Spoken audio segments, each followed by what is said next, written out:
Good morning, welcome to our channel 5 classes.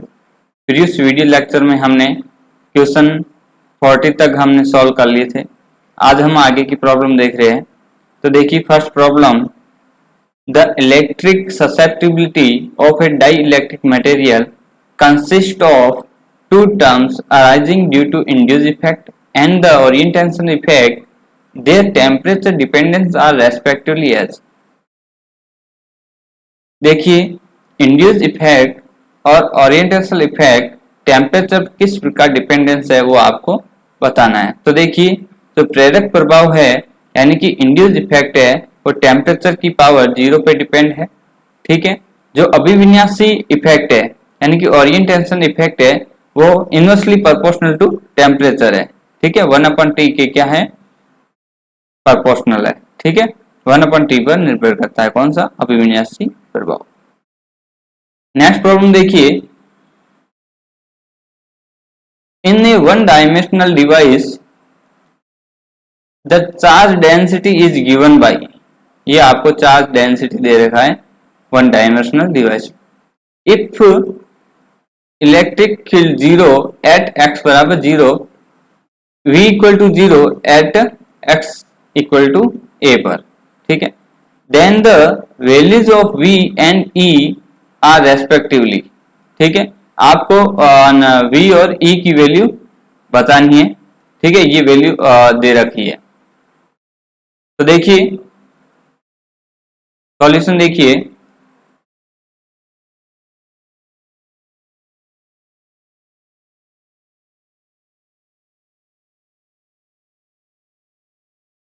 देखिए जो आपको डेंसिटी दे रखी है v, ठीक है, रो चार्ज डेंसिटी दे रखी है rho v rho naught x upon a. क्या दे रखा है, rho naught x upon a. ठीक है, और आपको दो कंडीशन दे रखी है इसमें कि e इक्वल टू 0 जब क्या है x इक्वल टू 0, और दूसरी कंडीशन आपको दे रखी है v इक्वल टू 0 कहाँ पे, x इक्वल टू a पर। ठीक है, ये आपको कंडीशन दे रखी है। अब देखिए हमें क्या है, e और v ज्ञात करना है। ठीक है, और आपको ये दो कंडीशन दे रखी है। From Poisson equation, Poisson equation क्या होती है, del square v equal to minus rho v upon epsilon naught. ठीक है, अब देखिए ये जो डेल है ये क्या होता है, del square upon del x square. तो देखिए इसको हम इस तरीके से लिख सकते हैं, माइनस रो की वैल्यू रख दीजिए, रो की वैल्यू है rho naught upon a epsilon naught लिख दीजिए और x। अब हम क्या करेंगे, इंटीग्रेट करेंगे, integrate with respect to x। तो देखिए ये क्या हो जाएगा, del v upon del x equal to minus rho naught a epsilon naught, x का क्या हो जाएगा, x स्क्वायर बाई 2। ठीक है, और साथ में क्या आ जाएगा, कांस्टेंट c। अब देखिए यहां से देखिए ये इसको इक्वेशन नंबर 1 दे दीजिए नाम। अब e इक्वल टू क्या होता है, minus del v upon del x, minus del v upon del x। यहां से देखिए आप इसको del v upon del x का मान 1 से इसमें लिख दीजिए। तो ये क्या हो जाएगा, rho naught upon a epsilon naught x square by 2 minus c. ठीक है, अब देखिए कंडीशन यूज कर लीजिए, e इक्वल टू 0 कहाँ पे, x बराबर 0। देखिए फर्स्ट कंडीशन क्या थी कि E इक्वल टू 0, x बराबर 0 पे E क्या है 0, तो देखिए 0 इक्वल टू ये क्या हो जाएगा 0 माइनस सी, तो यहाँ से C की वैल्यू भी हमें क्या प्राप्त होगी, C की वैल्यू क्या प्राप्त होगी 0। अब देखिए ये वापस आप वैल्यू कहाँ रख दीजिए 1 में, पुट इक्वेशन 1 में पुट कर दीजिए, तो देखिए del v upon del x minus rho naught upon a epsilon naught x square by 2। ठीक है, अब देखिए हमें क्या ज्ञात करना है, v ज्ञात करना है, तो एक बार और इंटीग्रेट कर दीजिए,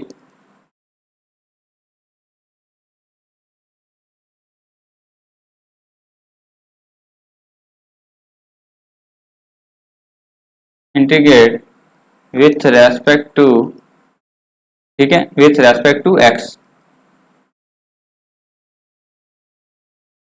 तो देखिए ये क्या आ जाएगा v minus rho naught upon 2 epsilon not,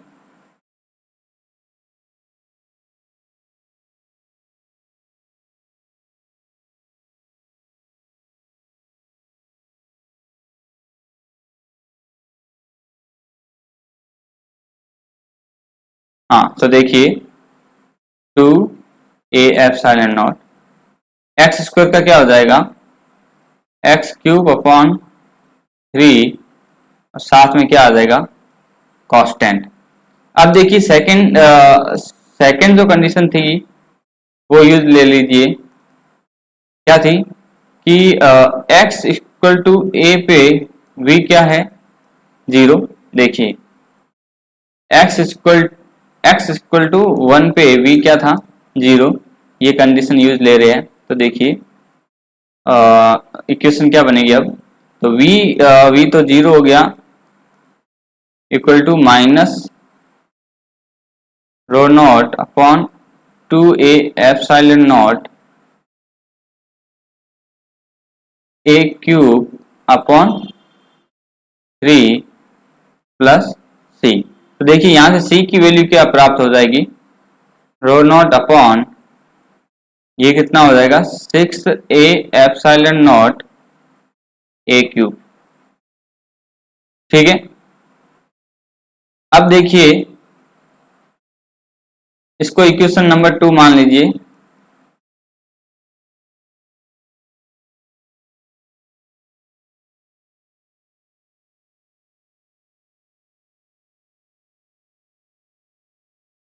इसको मान लीजिए इक्वेशन 2, इसको मान लीजिए इक्वेशन 3। अब c का मान, जो c का मान इक्वेशन 3 में पुट कर दीजिए, तो देखिए v की वैल्यू क्या प्राप्त हो जाएगी minus rho naught 6a epsilon naught x cube plus row not c की value 6a epsilon naught a cube. देखिए ये टर्म इसमें क्या आ रही है कॉमन, तो v equal to rho naught upon 6a epsilon naught, ठीक है,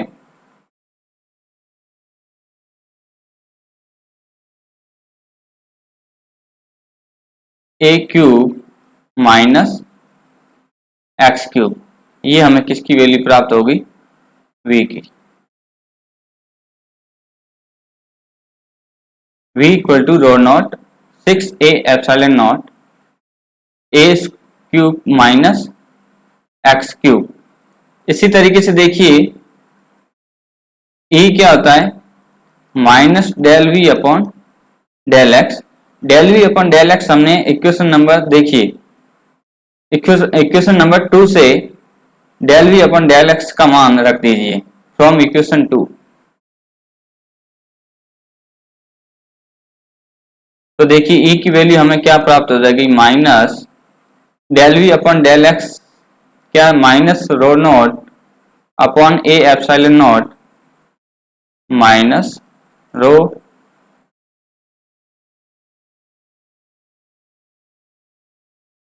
upon a epsilon naught x square by 2। यही है, देख लीजिए एक बार। हाँ, तो देखिए, तो E इक्वल टू क्या आ जाएगा, माइनस माइनस प्लस हो जाएगा, rho naught a epsilon naught x square by 2। तो देखिए ऑप्शन चेक कर लीजिए, ये हमें E की वैल्यू प्राप्त होगी और ये V की वैल्यू प्राप्त होगी। ऑप्शन चेक कर लीजिए।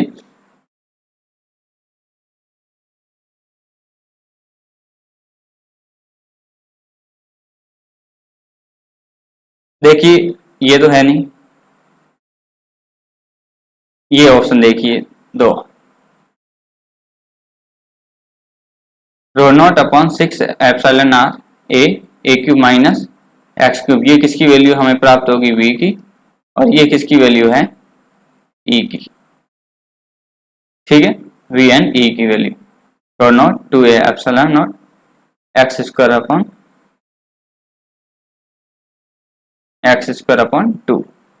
ठीक है, तो option 2 is correct. Next problem देखिए, the electric field E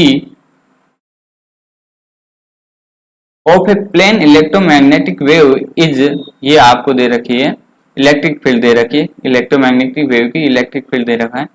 the wave is propagating along, मतलब प्रोपेगेशन कांस्टेंट के आपको बताना है। ठीक है, प्रोपेगेशन वेक्टर के आपको बताना है। तो देखिए सॉल्यूशन देखिए इसका,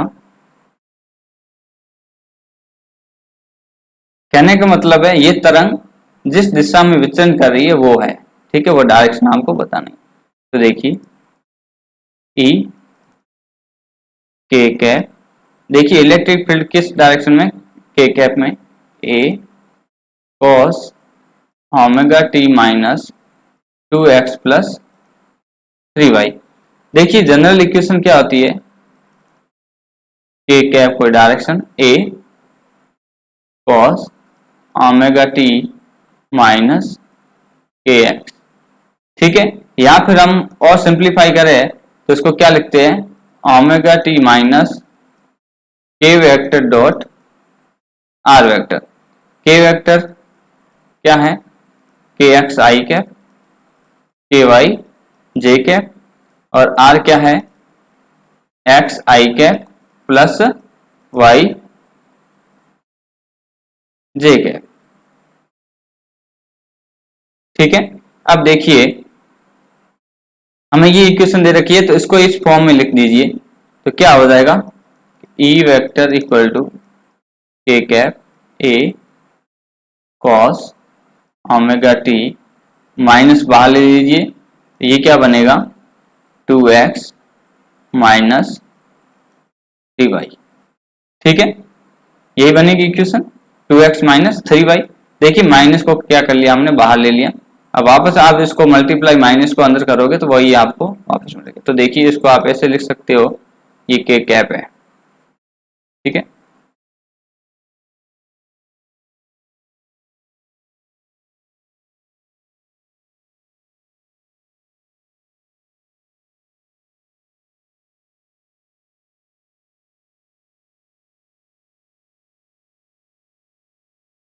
ए कॉस ओमेगा टी माइनस, अब देखिए आप इसको इस तरीके से लिख सकते हो,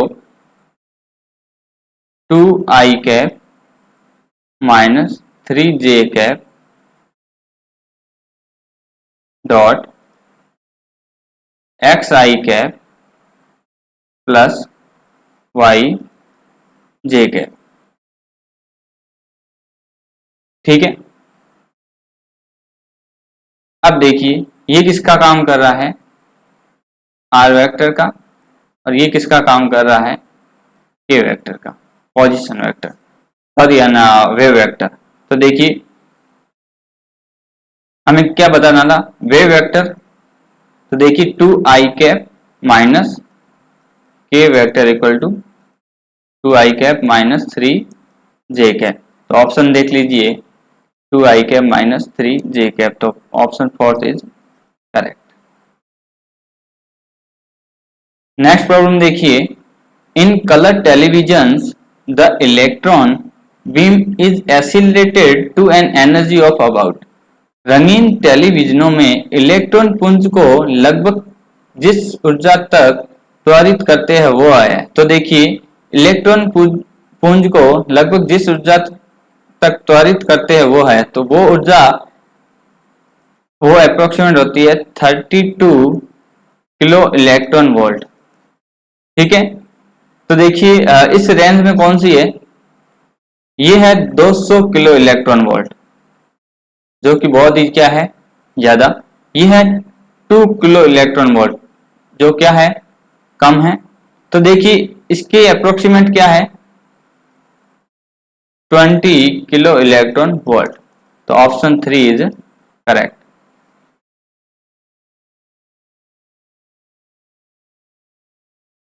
नेक्स्ट प्रॉब्लम देखिए, according to Maxwell Boltzmann distribution, if the average speed of the molecules of a gas is 361 meter per second, then the most probable speed will be। Maxwell Boltzmann वितरण के अनुसार यदि किसी गैस के अणु की औसत चाल 361 मीटर पर सेकंड है तो अधिकतम प्रस्ताव्य चाल होगी। अब देखिए क्वेश्चन क्या कह रहा है, सॉल्यूशन देखिए इसका। क्वेश्चन ये कह रहा है कि आपको average speed of the molecules, आपको वी एवरेज दे रखा है 361। ठीक है, आपको ज्ञात करना है मोस्ट प्रोबेबल स्पीड, मत कहने का मतलब वी मोस्ट प्रोबेबल आपको ज्ञात करना है। ठीक है, मैक्सवेल बोल्ट्जमान डिस्ट्रीब्यूशन से। तो देखिए आपको ये फॉर्मूला ध्यान में होने चाहिए दोनों के, वी एवरेज और v most probable. V average का जो फॉर्मूला आता है वो है root of 8kt upon pi m. ठीक है, ये v average. V most probable root of 2kt upon m. एक है वी आरएमएस, इसकी जो वैल्यू होती है वो रूट 3kt अपॉन एम। ये आपको तीनों फॉर्मूले ध्यान में होने चाहिए। अभी हमें सिर्फ यूज आएगा वी एवरेज और वी मोस्ट प्रोबेबल। तो देखिए हमें क्वेश्चन में गिवन है कि root of 8kt upon pi m, ये हमें दे रखा है 361 और हमें ये फाइंड आउट करना है। तो देखिए इसको हम इस तरीके से सिंप्लीफाई कर सकते हैं कि दोनों और आप स्क्वायर कर दीजिए, तो ये हो जाएगा 3kt upon pi m equal to 361 का होल स्क्वायर। यहां से देखिए kt अपॉन एम, ये टर्म हम अलग कर लेते हैं एक साइड। अब बात आती है हमने ऐसा क्यों किया, क्योंकि हमें ज्ञात क्या करना है, most probable, velocity of most probable. तो उसमें क्या आ रहा है, kt बाई एम। तो देखिए यहां से हम kt बाई एम की वैल्यू निकालकर फाइंड आउट करके हम इसमें पुट कर देंगे तो हमें आंसर मिल जाएगा। तो kt अपॉन एम कितना हो जाएगा, 361 whole square into pi upon 8। ये वैल्यू आप पुट कर दीजिए तो देखिए v most probable equal to root of 2kt upon m. kt upon m की वैल्यू पुट कर दीजिए तो root of 2 into 361 whole square into pi upon 8 को ऐसे लिख सकते हैं 2 इंटू 4, 2 से 2 क्या हो जाएगा, कैंसल। तो ये हो जाएगा 361 into root of pi upon 2। ठीक है, तो देखिए जो इसकी वैल्यू आएगी वो अप्रोक्सीमेट 319.84। ठीक है, अप्रोक्सीमेट हो जाएगा 320 मीटर पर सेकेंड। तो ऑप्शन देखिए, ऑप्शन फर्स्ट इज करेक्ट।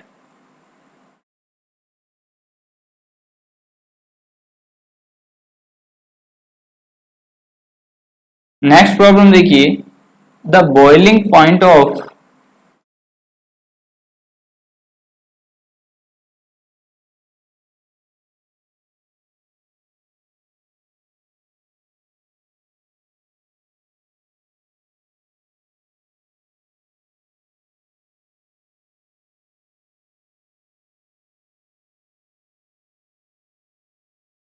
देखिए next question, the boiling point of water at 1 atm pressure is 100 degree Celsius, the volume of 1 gram of steam is 1683 centimeter cube.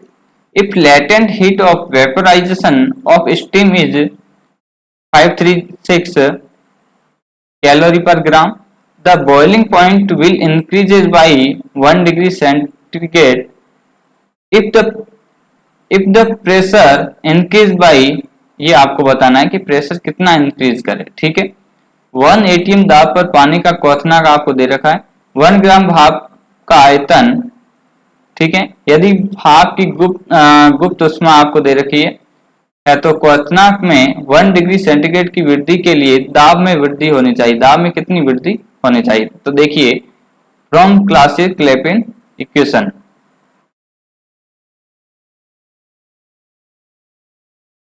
Solution, आपको क्या दे रखा है, एक टेम्परेचर दे रखा है 100 डिग्री सेंटीग्रेड, सेंटीग्रेड केल्विन में चेंज करो, 273 प्लस कितना हो जाएगा केल्विन, एक आपको डेल्टा टी दे रखा है, ठीक है, कितना 1 डिग्री सेंटीग्रेड या 1 डिग्री केल्विन, क्योंकि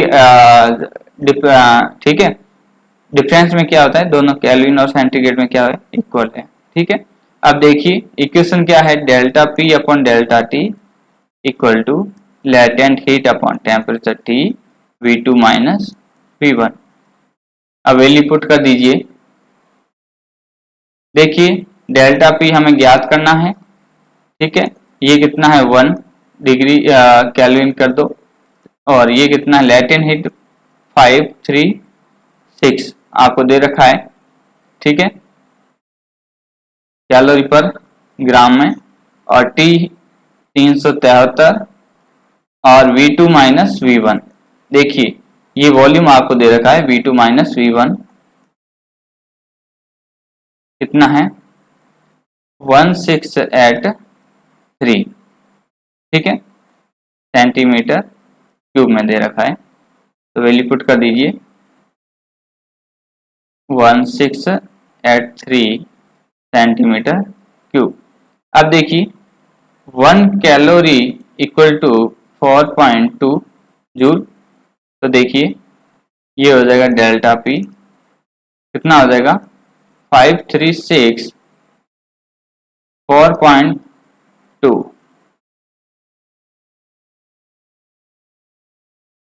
4.2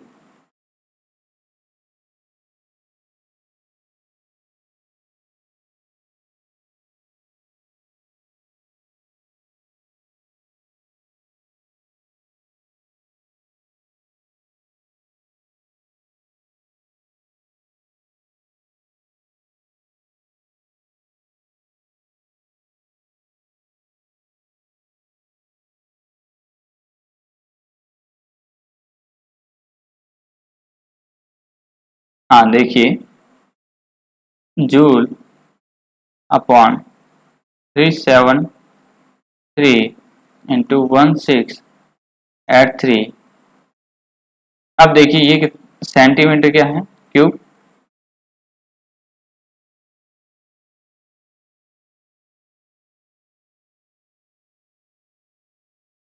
देखिए जूल को हम क्या लिखेंगे newton into metre, 536 into 4.2 newton into metre upon 373 into 1683, इसको हम चेंज करेंगे तो क्या लिखेंगे 10 की पावर माइनस 6 मीटर क्यूब, ठीक है। जब आप इसको और सिंप्लीफाई करोगे तो क्या प्राप्त हो जाएगा 536 into 4.2 into upon 373 into 16 at 3। देखिए मीटर से ये कैंसिल हो जाएगा तो क्या बचेगा, न्यूटन अपॉन मीटर स्क्वायर। 10 की पावर -6 है, ठीक है, तो ऊपर जाके क्या आ जाएगा 10 की पावर 6। जब आप इसको और सिंप्लीफाई करके ऐसे लिख सकते हो 10 की पावर 10 इंटू 10 की power 5 newton into metre square. तो देखिए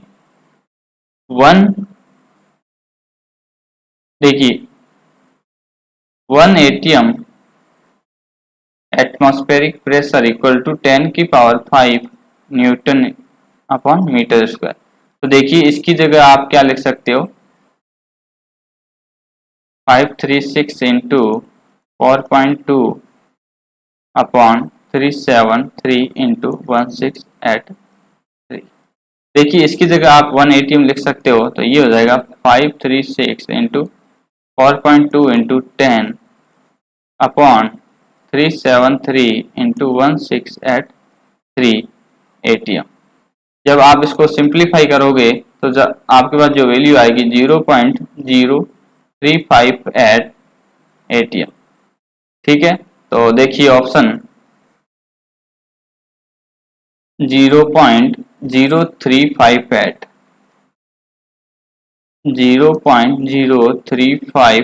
तो अप्रोक्सीमेट देखिए इक्वल किसके आ रहा है, 0.0355 एटीएम। तो ऑप्शन 2 इज करेक्ट।